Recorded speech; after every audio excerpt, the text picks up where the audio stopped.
Krishna, Hare Hare, Hare Rama, Hare Rama, Rama Rama, Hare Hare. Om Namah Bhagavate Vasudevaya. Om Namah Bhagavate Vasudevaya.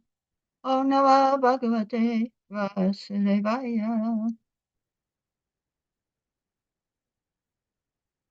We're reading from Srimad Bhagavatam, Canto 10, Chapter 60, Verse 45.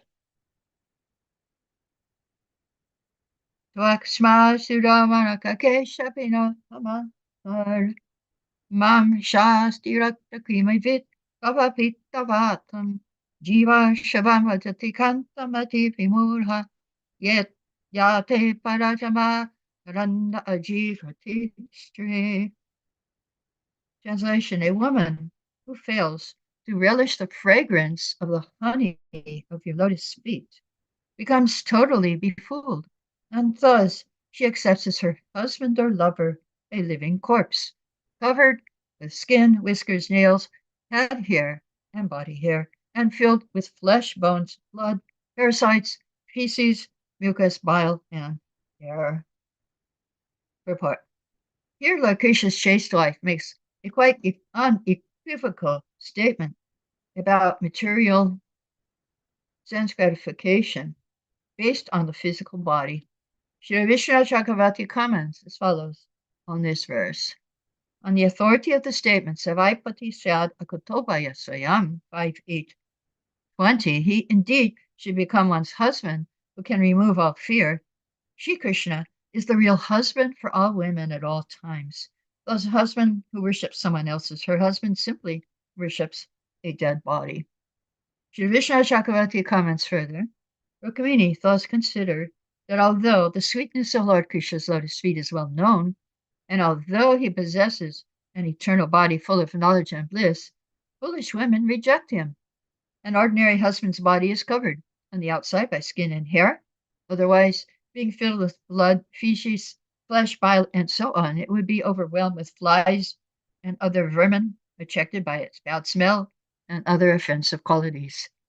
Those who have no practical experience of the beauty and purity of Krishna or of Krishna consciousness may be confused by such uncompromising denunciations of material bodily gratification. But those who are enlightened in Krishna consciousness will be enlivened and enthused by such absolutely truthful statements. Mukam karati vachalam bhangam manhate girim yakipandamaham vande Sri Guru Dimatavinam Om Gyana Timarandasya Gyananjara Shalakaya Chakshuyamilitam Yana Tasavai Shri Ve Namaha. I lost the picture. Am I still on there? Hello? Yes. Hello? Am I there? Yes, you are. Okay. Yeah, because I can't. Oh, okay. Here we are. Yeah, I can't find the. Here I am. Okay, I found the picture. Yeah. Yeah. Yeah. Okay. Jai, I'm here. So, Rukmini is no different from Lakshmi, goddess of fortune. So, her mentality is the same as Lakshmi's. We can better understand her mind by hearing from her as she prays in Bhagavatam, Canto 5, Chapter 18, Verse 18. So I'll sing Sanskrit. Om Ram Hrim Hram Om Namah Bhagavate Rishikeshaya Sarvaguna Vishesha Vilakshitatmane Akutinam Chitinam Chetasam Visheshanam Charipatiye Sharshakalaya Channamayaya Maya Mayaya Mayaya Sarva Mayaya Sahasayojase Balaya Kantaya Kamaya Namaste Vyatabuya. So she's praying, let me offer my respectful obeisance unto the Supreme Personality of Godhead, Lord Rishikesh, controller of my senses and origin of everything. As Supreme Master of all bodily, mental, and intellectual activities, He is the only enjoyer of their results. The five sense objects, 11 senses, including the mind, are his partial manifestations. He supplies all necessities of life, which are his energy and those not different from him. He is the cause of everyone's bodily and mental prowess, not different from him. Indeed, he is the husband and provider of necessities for all living entities. The purpose of the Vedas is to worship him. Therefore, let us all offer him our respectful obeisances. May he always be favorable toward us in this life and the next. So, actually, she is praying to Pradumna. Pradumna is very, very beautiful. And so Srila Prabhupada explains in his purport that he is the source of all our senses. So, therefore, he is really the only enjoyer of our senses. And the purport, Prabhupada says that this verse, offering respectful obeisances unto the Lord, was composed by Rama, goddess of fortune, and is full of spiritual power. Under the guidance of a spiritual master, everyone should chant this mantra and thus become a complete and perfect devotee of the Lord. One may chant this mantra for complete liberation from material bondage, and after liberation, one may continue to chant it while worshiping the Supreme Lord in Vaikuntha Loka. All mantras, of course, are meant for this life and the next life. So, actually, when I was typing for Srila Prabhupada in Calcutta, I actually typed this mantra. I was typing I was transcribing and I was typing for him fifth canto. And when I heard this purport, I thought, uh-oh, Prabhupada's giving me a mantra. So I played it 5 times. It says, because the purport said, if, under the guidance of spiritual master, you should chant this mantra. So then I learned it. So Lakshmi is giving reasons why Krishna is the only husband. In the next verse in 5th canto, she says, you are the independent master of all senses. So all women who worship you by strictly observing vows because they want to acquire a husband to satisfy their senses are surely under illusion. They don't know such a husband cannot actually give protection to them or their children, nor can protect their wealth or duration of life, for he himself is dependent on time, fruitive results, and the modes of nature, which are all subordinate to you. So here's a reason why we should accept Krishna as our husband, because he's not under time, karma, or the modes as other husbands are. And also our senses don't belong to the material husband. They belong to Krishna. So we have to use them to please Krishna. So now that's one reason. Next reason, only Krishna can protect us fully. So that's kind of the same reason that, yes, this husband in this world, he's not sure. He needs protection too. Just like Arjuna needed protection from Krishna. Everyone needs protection. So Prabhupada says in the purport, in this verse, Lakshmi Devi shows compassion toward women who worship the Lord for the benediction of possessing a good husband. They want to be happy with children, long life, wealth, and everything dear, but they cannot possibly do so because in the material world, a husband is dependent on control of and his karma and time and so many problems. So the only real husband of all women is Krishna. The gopis, they understood, so they rejected their husbands. So the relationship between husband and wife in this world cannot be absolute, only with Krishna. Prabhupada says in the purport, because we have a desire to marry, Krishna mercifully allows the so-called husband to possess a wife and the wife to possess a so-called husband for mutual satisfaction. So one time, Srila Prabhupada was having darshan. One man came with his wife. He was criticizing Krishna. Krishna is immoral. He's dancing with others' wives. And Prabhupada said to the man, who is that lady sitting next to you? The man said, oh, this is my wife. Prabhupada said, it's not your wife. It's Krishna's wife, and you are immoral because you're enjoying with Krishna's wife. And so, yeah, Prabhupada was very, very heavy sometimes. And so another time, one nun made a court case uh, against Krishna, saying he was immoral because he has so many wives. He's not God. So then the devotee asked the nun, so what were your vows to become a nun? And then she said, oh, I vowed to marry Jesus. And then the devotee said, so how many nuns are there in the world who married Jesus? And so then case dismissed. That, yeah, no, Krishna is the only husband. And Lakshmi goes on to say, he alone who is never afraid, but who gives complete shelter to all fearful persons, can actually become a husband and protector. So here's another reason why Krishna is the only husband, because he's not afraid. And the Prabhupada says, here the meaning of husband or guardian is clearly explained. People want to become husband, guardian, governor, political leader without knowing the actual meaning of such a superior position. There are many people all over the world, indeed throughout the universe, who claim for some time that they are husbands, political leaders, or guardians. But in due course of time, Supreme Lord desires their removal from their posts, and their careers are immediately finished.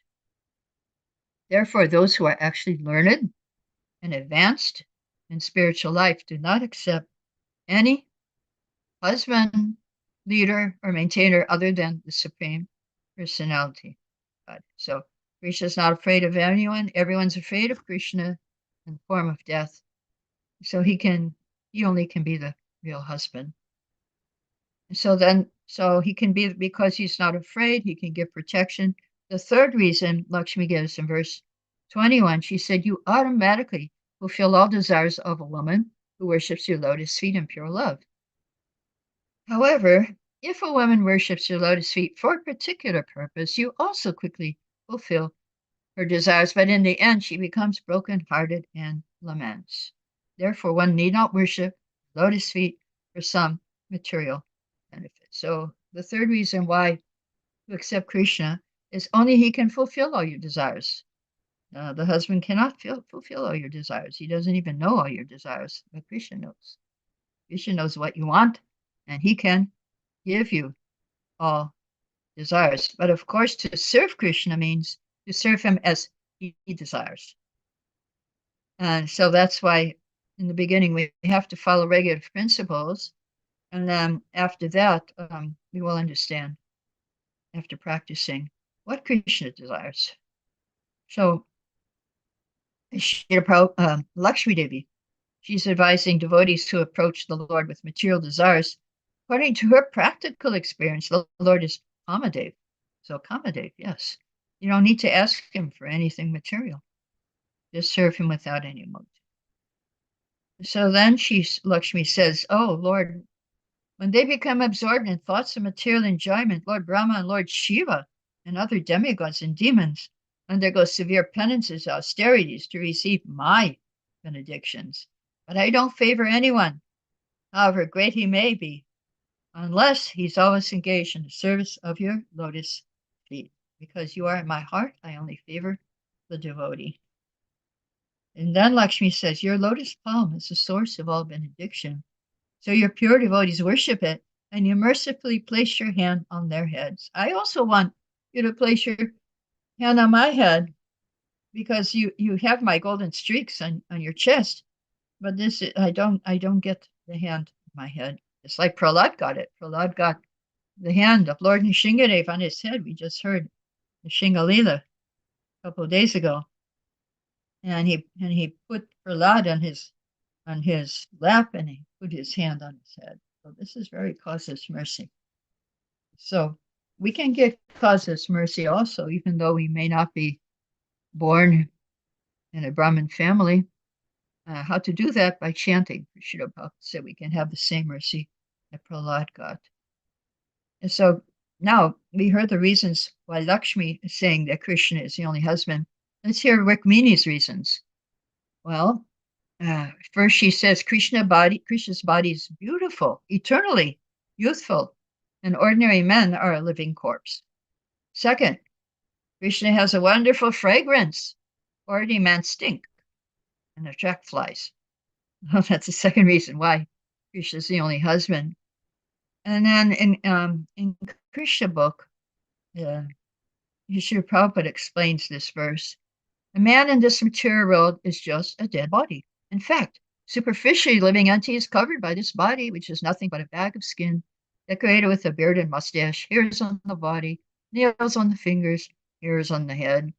And within this decorated bag are bunches of muscles, bones, pools of blood, always mixed with stool, urine, mucus, bile, polluted air, enjoyed by different kinds of insects and germs. A foolish woman accepts such a dead body as her husband, and in sheer misunderstanding loves him as her dear companion. This is possible only because such a woman has never relished the ever blissful fragrance of your lotus feet. So, yes, Nectar Devotion says this is not a perverted mellow because it shows correct discrimination between matter and spirit. So, this is Nectar Devotion, verse 50. So the conclusion, all single women can read this, understand Lakshmi's teachings. Of course, Vaishnavis have devotee husbands who they can serve and also please Krishna. So what was Srila Prabhupada's mood with Grihastas? When Lord Chaitanya delivered Jagai and Madhai, he was a Grihasta. But when Jagai and Madhai were reclaimed, his wife Vishnupriya was not there. But in this case and many other cases, Prabhupada says, I find my disciples combined together, husband and wife, are doing this preaching work so nicely. So I'm especially proud how my householder disciples are preaching Lord Chaitanya's mission. This is a new thing in the history of the Sankirtan movement. In India, all the acharyas and their descendants later on acted only from the man's side. Their wives are at home because that is the system from old times, that women are not required to go out. But in Bhagavad Gita, we find women are also equally competent, like the men, in the matter of Krishna conscious movement. Please, therefore, carry on these missionary activities and prove it by practical example that there is no bar for anyone in the matter of preaching work for Krishna. So this is a letter to Himavati in 1969. So he was very, very pleased with the Grihasta. So there is a use for Grihasta life in this world. Although we know that the highest truth is that Krishna is the husband of everyone, still we can reach Krishna consciousness in Grihasta life. And Srila Prabhupada encouraged us to stay with our husbands and preach Krishna consciousness.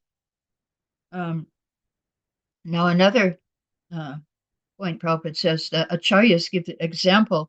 A bad character woman who has attachment for others' husbands, she shows her husband she is very busy in family affairs, so her husband won't doubt her. But she's always remembering the time of meeting her paramour. So, in spite of doing her housework nicely, she's thinking her paramour. And of course, in the same way, if we can be doing our duties in this world, but think of Krishna, we can remember Krishna while we are doing our duties in this world. So in our movement, we also have a lot of single women.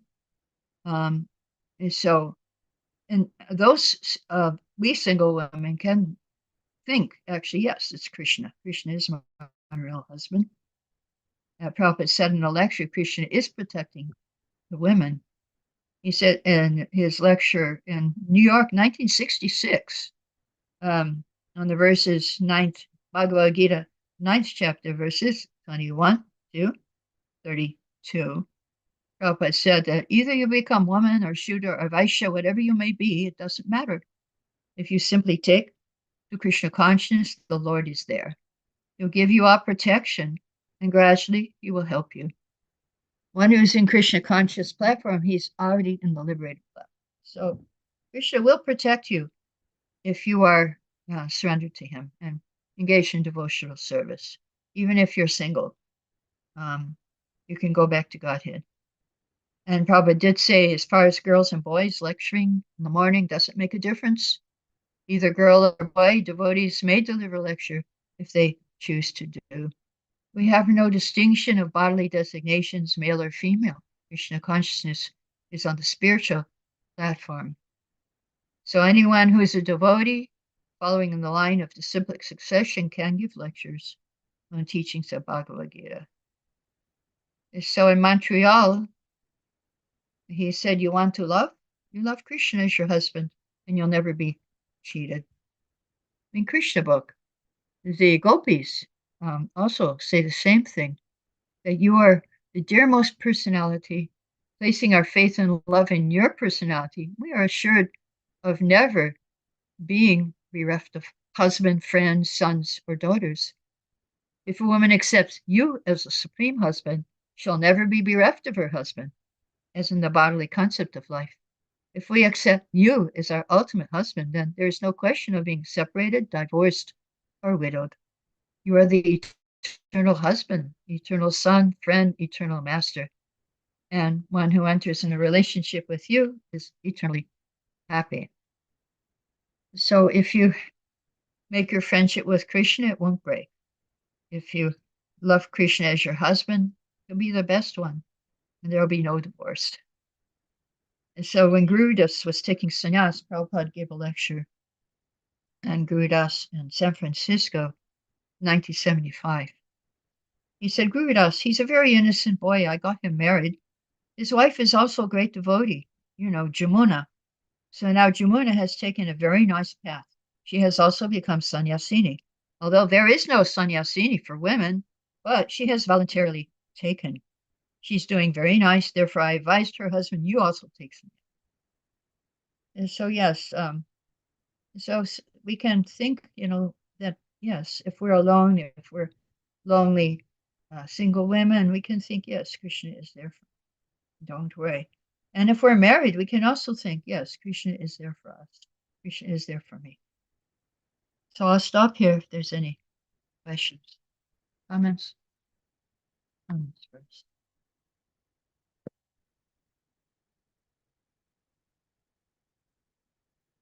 Hare Krishna. Thank you so much, Narayani, Devi, Dasi Prabhu. That was amazing. Does anybody else have any questions or comments before I give my share?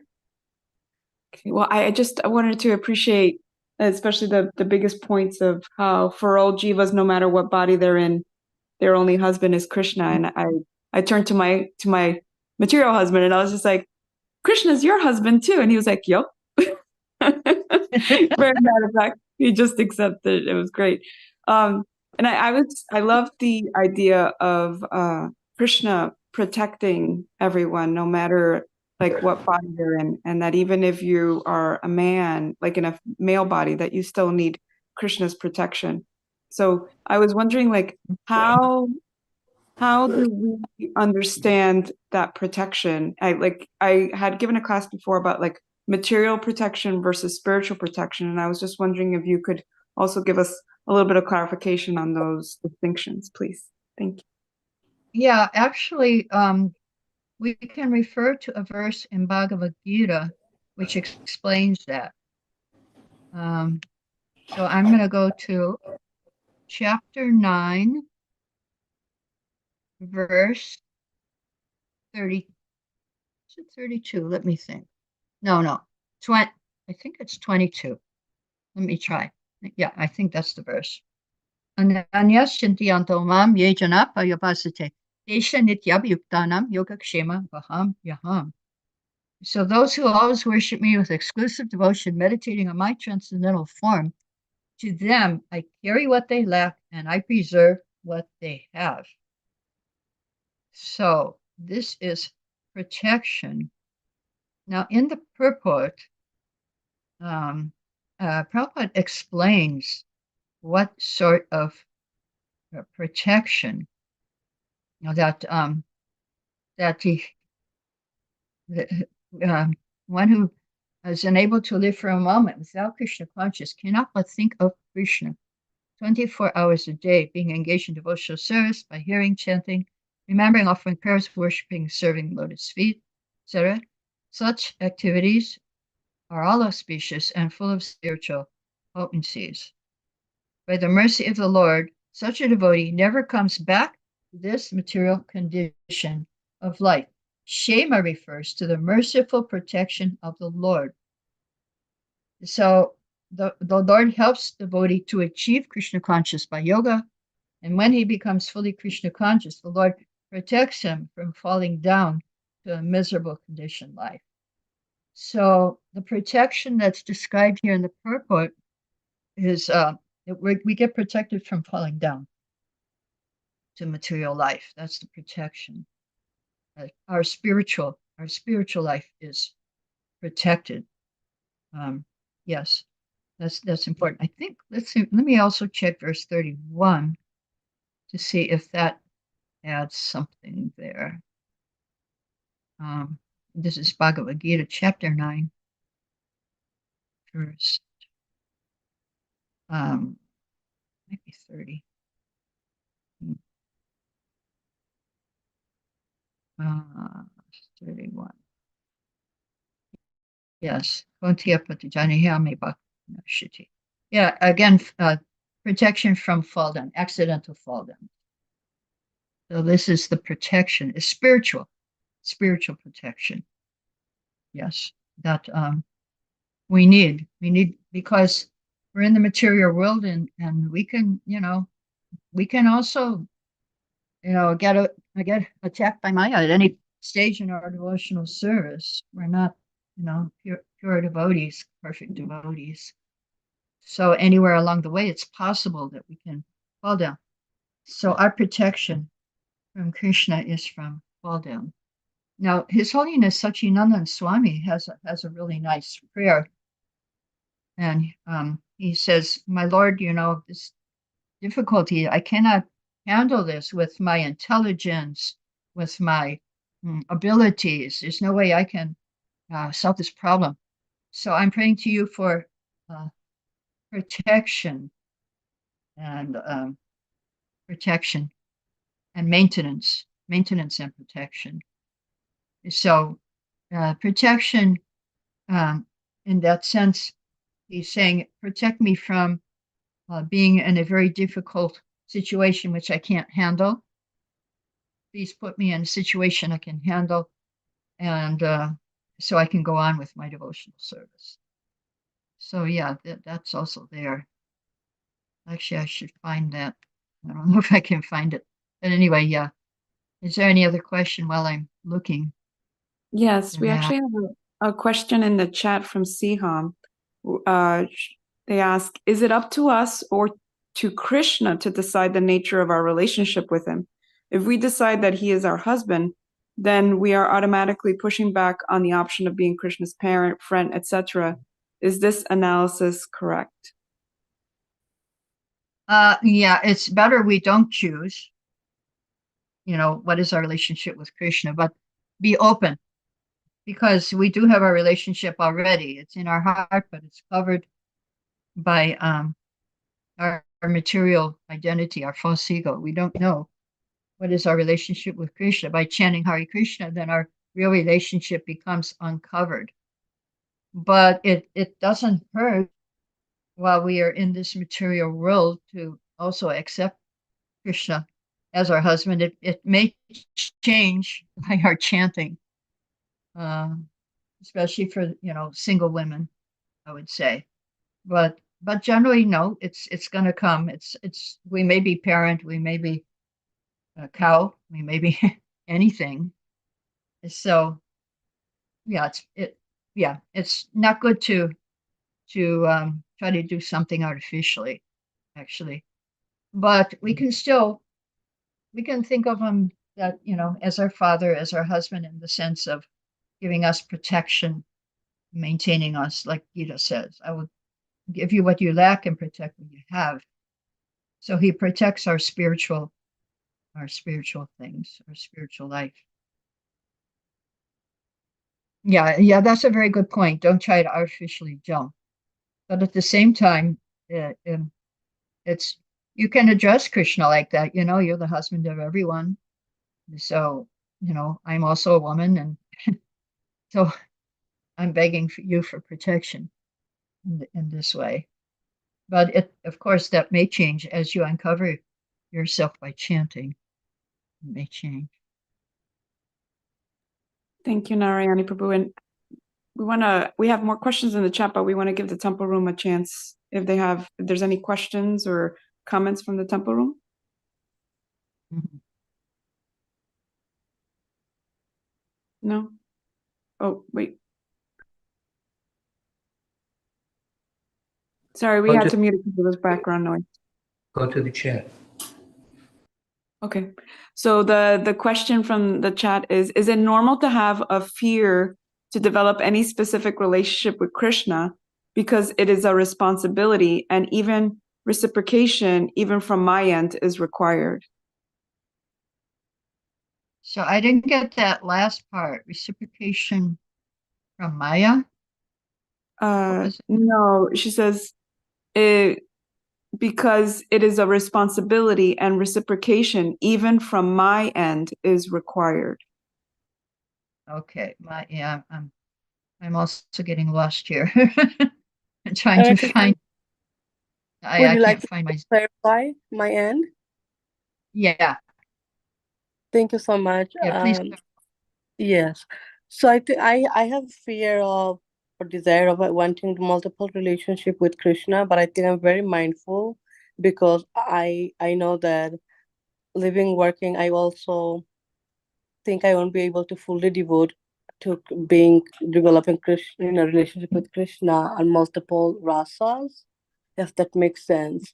I feel like I won't be responsible enough to uphold the relationships. Well, actually, Gita also answers that question in one sense. This is chapter 4, verse 10. That in order to have a relationship with Krishna, you must be free from attachment, fear, and anger. So fear of relationship. So the attachment is the problem of those who are materially attached, karmis. The fear of relationship is a problem for those who are jnanis.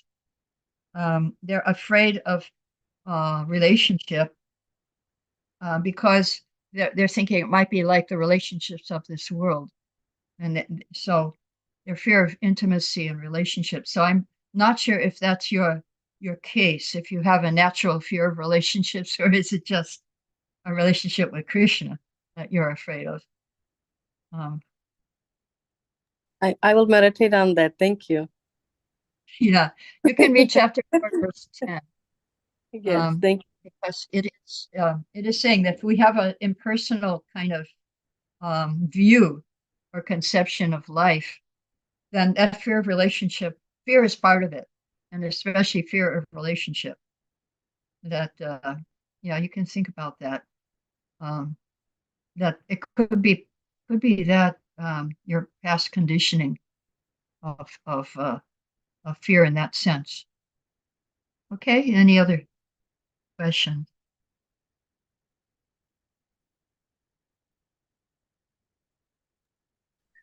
Narayani Devi Dasi Prabhu, wonderful class. Thank you.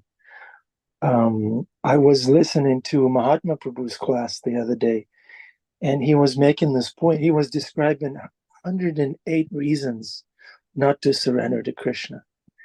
And one of the reasons he was talking about was I'm not doing it because we have to be real. In other words, I'm not going to surrender because it has to be natural and real, and I'm not going to surrender since there's like kind of I'm forcing myself, and yeah, it's to Poppy's comment where I don't want to engage with Krishna because I won't be able to engage fully. We can engage in little increments, little bits of surrender here and there as best as we can, and then in due course of time, Poppy, our rasa will be revealed. Maybe even during class. Yes. Narayani Devi Dasi, will you reveal something today for Poppy? What's her rasa with Krishna? My rasa. I don't know. Your rasa. Yeah. Tell us your rasa. I'm still trying. I'm still chanting. I'm trying to be a devotee, Okay. and And so, yes, we get little glimpses here and there, but we really can't say, exactly. But Krishna does lift the curtain. I can say that much. Here and there. What I can say is like split seconds. Split seconds, you may see something, split seconds or maybe 1 second. That's my experience. But it doesn't mean that, yeah, oh, that's it. I got it. No, just like I can say, um, when I was Pujari in Calcutta, well, yeah, that's one example. I could see, I could see things being a Pujari, like I was with the deities 20 hours a day, 7 days a week. Now I hear devotees get a vacation 1 day a week in some temples, but we didn't get any vacation. We were with Krishna, and I could see his face was changing, you know, while I was sitting there. So, like our temple president, we would take pictures of the deities, Gargamuni, and he would show them, and people will become life members, life members in Calcutta. So one time we took a picture 1 minute, and then we took it the next minute. And he looked at the two pictures. He said, "Hey, their face changed." I said, "Yeah, the faces are always changing." Krishna's face, he's always changing. So, I mean, that's something. When you're a pujari, then you have a relationship with Krishna. But as followers of Lord Chaitanya, everybody is das. He's teaching us dasya ras. And dasya ras is the basis of everything, of all the rasas, that you are a servant. And that is our constitutional position. So if you can realize that much in this life, then you'll be successful. If you can realize I'm servant of Krishna. So I would advise everyone to try to be a good servant, and then more can come. More can come, and that's Lord Chaitanya. There was no conjugal. There was friendship with Nityananda, of course. There were parents were there. Friendship was there, but there was no conjugal ras in Lord Chaitanya's pastime. So, although he taught that, his teaching, that's the special thing of Lord Chaitanya. He taught Madhurya Ras. That's what he came. And we appreciate that. But he was teaching dasya, how to be servant, how to be devotee. So we have to learn from him how to be servant. Thank you very much. Okay, yeah. Jeffrey Eckler says that if you, Narayani Devi Prabhu, are trying to be a devotee, he is failing to be a devotee. Jeffrey Eckler is speaking in humility. We're all trying. We're all trying. That's all. And Prabhupada did say that one time somebody wrote a poem, because I'm Krishna's devotee, this. He said, no, you're not devotee, you are servant. She's right, because I'm servant of Krishna. Yeah. So we are servants, so we are all trying. And the longer you try, the more you realize that you're trying. You're a servant and you don't know anything. And you still have to learn. I'm always learning something new every day. When I read, when I chant, then I learn something new. And yeah, so we have to be open to learning, open to seeing what is our relationship with Krishna. We can't just say, "Oh, I'm this or I'm that." Well, Krishna, by chanting, by hearing Prabhupada's lectures, by chanting the holy name, everything is revealed to you. Very simple process, but wonderful. Yeah, a Okay, real devotee will never say, "I'm a devotee. I'm supposed to be given this. I'm a devotee. I'm a devotee. How come you're treating me like that?" A true devotee will always say, "I'm just trying. I'm trying to serve here and there." By the way, yeah, Jeffrey, the process works because Jeffrey Eckler is getting glimpses of his Swarup, which is a bird in the spiritual world, maybe a peacock. We just need to know the particular breed, but it's a bird. We know that for a fact. Yeah. Okay, well, that's it's nice. It's nice. Whatever happens, that's good. Good for you. Yeah. Yeah. Okay, temple room. Good Temple for room. you. We saw you move the camera. Is it open? Can you hear me? Yeah. Okay, Hare Krishna Machji, Yes. thank you so much. Beautiful class and a very profound subject matter. The terminology is sometimes helpful and sometimes confusing because,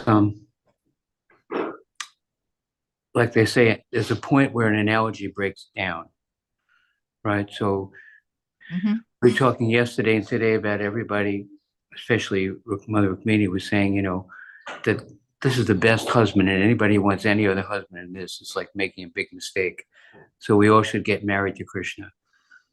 That's what it seems like, So the term husband can be helpful because it's an analogy, but also you were helping us to see a little more clear. Husband means protector, caregiver, the person, and also the person who we're trying to please. Hmm. We're doing things. Who are we trying to please? Do we have a husband? Do we have somebody that we're trying to please? Like you wear the head cover to show them pleasing my spiritual master, that I have a teacher and a guide, and somebody I'm looking up to. So the idea is that we're trying to please Krishna, and it may manifest this way or that way. Yesterday we were talking about renunciation, and should somebody just be a celibate Mataji for her whole life, or should she get married, or at this point she's getting married, at that point she's getting renounced. And so the external manifestation of what we're doing to please Krishna may shift, but what does not change is we're actually, the focus is, how can I please you, Lord? And that is the actual, we're all feminine in that sense. We're all feminine in the sense that we're meant to give pleasure to Krishna. And there's one Purusha, and we are Prakriti. So it's a little more clear that, the being married to Krishna, it can be an analogous word. I'm married to being the servant of my spiritual master. I'm married to pleasing Guru. I'm married to being the servant, like you said. And it may externally seem like, just like Mother Vishaka was saying one day, she was walking with the sannyasis in the morning walk, and she was the only Mataji there. And somebody said, Prabhupada, are women 9 times more lusty than Krishna? Prabhupada said, yes. Is it true that, what? Then men. Oh, yeah, Lusty. then, I'm sorry, women not mine. Thank you so much. Women 9 times more lusty. Is it true that women are less intelligent? Prabhupada said, yes, generally. And then Mother Vishaka was just sitting there going, ooh, ah. And then Prabhupada said to her, you remember? Mataji, remember what Prabhupada said to her? Aren't you glad you're not a woman? He said, aren't you glad you're She's like, oh, right, I'm not this body, after all, so we may call it wife of Krishna, married to Krishna, and Krishna's my husband, but it may manifest in a variety of ways, and the gopis are willing to do anything that will please Krishna. Okay, I'll go to the show. Prabhupada's already talked so long. Hare Krishna. Thank you, Narayani. It's a therapy. Thank you for sharing your association.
Jai Shri Shirana Muladhar, Shri Gauchanya Ki Jai, Shri Vasudev Prabhu Ki Jai, Narayani Devi Dasi Ki Jai. She left. Okay, would you like to do an afterglow? Anyone? Damodar Priya says yes. Okay, let's do it. Saturday, after all. Who wants to speak? Who wants to reflect? Something that stood out to you in class? To me, it was Mother Narayani Devi Prabhu. Her personality stood out to me. She's so, there's no ego there, right? It's very nice to see someone like that. Jamuna Jaya. Hey Krishna, everybody. Good morning. I just what stood out to me is when Mother Narayani was making the point, and she kept saying Krishna is not afraid, and we see so many times Krishna's not afraid, Krishna's not afraid. That's why he's a defender.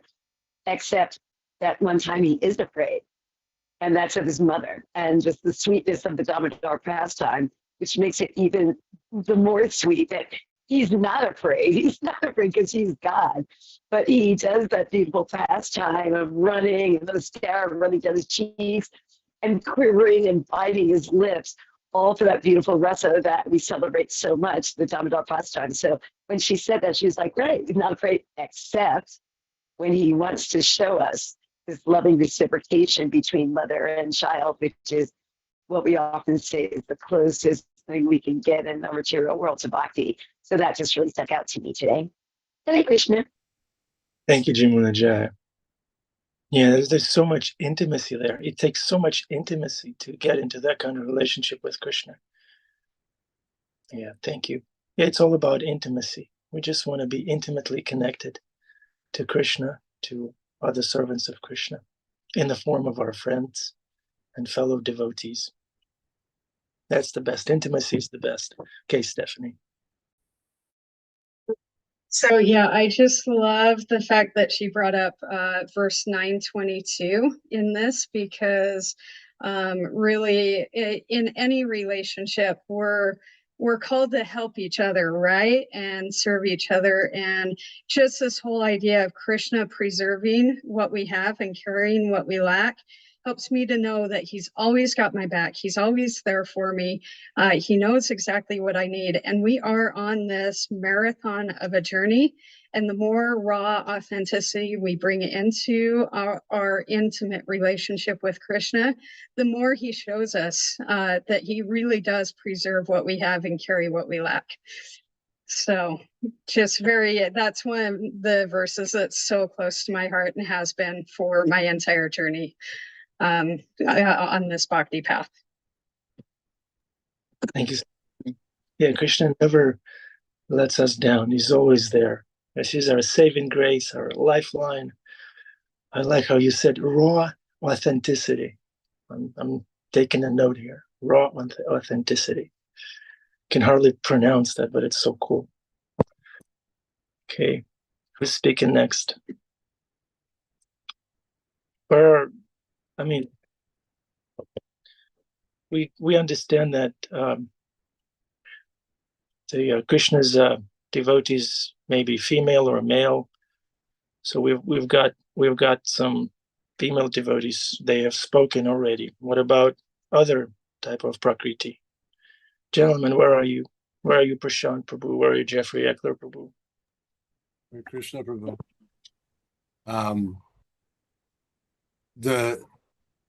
The piece that I was hung up on and still am hung up on is this idea that we kind of addressed in the question that came up to Mataji, was that does the Madhurya rasa push all other rasas to the back of the room effectively?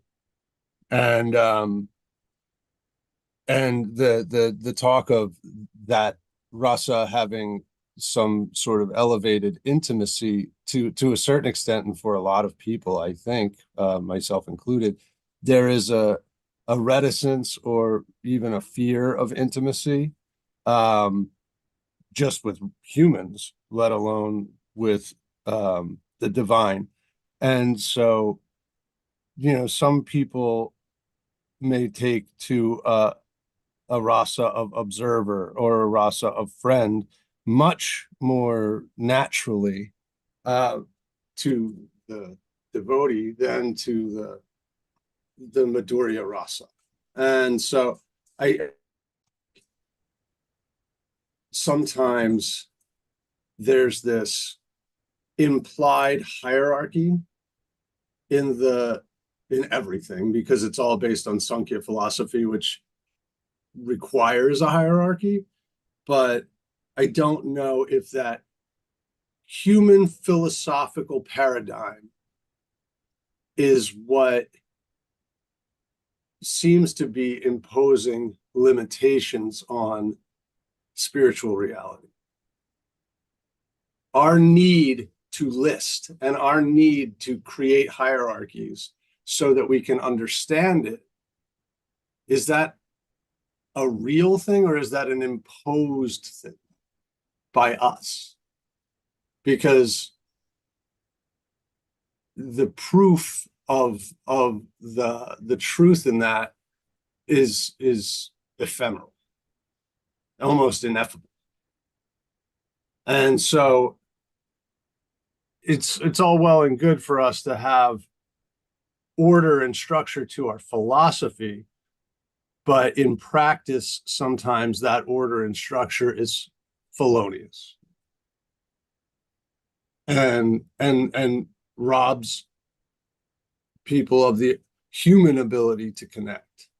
So I appreciate the 922, that I carry what they lack, but at the same time, if we're not to be concerned or attached to the end result, then to create a hierarchy where we're seeking Madhurya rasa seems to be counterintuitive to the teachings of the Bhagavad Gita. Thank you, Jeffrey. I'll have to re-listen that. I have to break. But Munajaya, interestingly enough, she has an answer to that. Munajaya. I just wanted to, Jeffrey, as you were talking, I just wanted to say something that my Guru Dev says about, at least partially about what you had to say. One of the things is that he says that each relationship that we see in the Leelas is perfect. Mother Yashoda's relationship is perfect with Krishna. Balaram's relationship is perfect. And what Maharaj always says is, and this is, I always love what he says, is because I think that this relationship not being right is so icky. We have a certain relationship with a parent. A mother wouldn't want to have the romantic relationship with their child, but that's not right. Because the mother's relationship, love, is the perfect relationship. The lover's relationship is the perfect relationship. We wouldn't want those things to be that way. So Maharaj always says that there's perfect and more perfect. Each of the relationships is perfect. Hanuman's relationship with Lord Ram is perfect. Sita's relationship with Ram is perfect. So it's just, that's what we say, perfect and more perfect. So it's not that it seems, and because I've heard Maharaj address this question, and he says, don't worry about it so much, because for most of us, we're not even on the platform of having that relationship in the first place. So that's kind of what his answer was like. Y'all are like acting like you're going to drive a car when you're 3 years old, so not to worry about that so much, but to know that each relationship is perfect wherever we are. So I just wanted to, because I've heard him say that a number of times, so I just wanted to chime in. So hope that was helpful. Thank you, Jamuna Jaya. And still have my learner's permit. I don't even have the license to drive. Yeah, he was like, why are y'all talking about this? You were not even. I think I'll have my learner's permit forever with Guru in the passenger seat.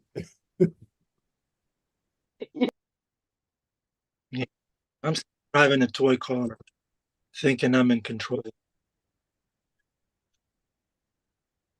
All right. Any further contributions? Wonderful discussion. Wherever you are in devotional service, it's perfectly blissful and satisfying and fulfilling wherever you are. If you're a bird in Krishna consciousness, then you won't be a gopi even. If you're perfectly situated in Krishna's devotional service. Jeffrey Eckler shared a meme. All right, that's right. Thank you. Okay. Anyone wants to speak? One more contribution. Prashant is unmuted, no? Prashant. Let's hear from Prashant. Yeah, no, I was just listening to everyone. The mute must have been in there. Thank you, Prashant Prabhu. Thank you, dear devotees, for your smiles, for your association, for your contributions. This is a yagya, a collective yagya, meant to Krishna, his devotees. And when we please Krishna, we are automatically pleased. Yeah. And thank you for accepting me as part of your morning family. It's really fulfilling. Thank you, Prashant Prabhu. Thank you for joining. Okay, Hare Krishna, Hare Rama. Have a wonderful Saturday. Enjoy for Krishna. And come again.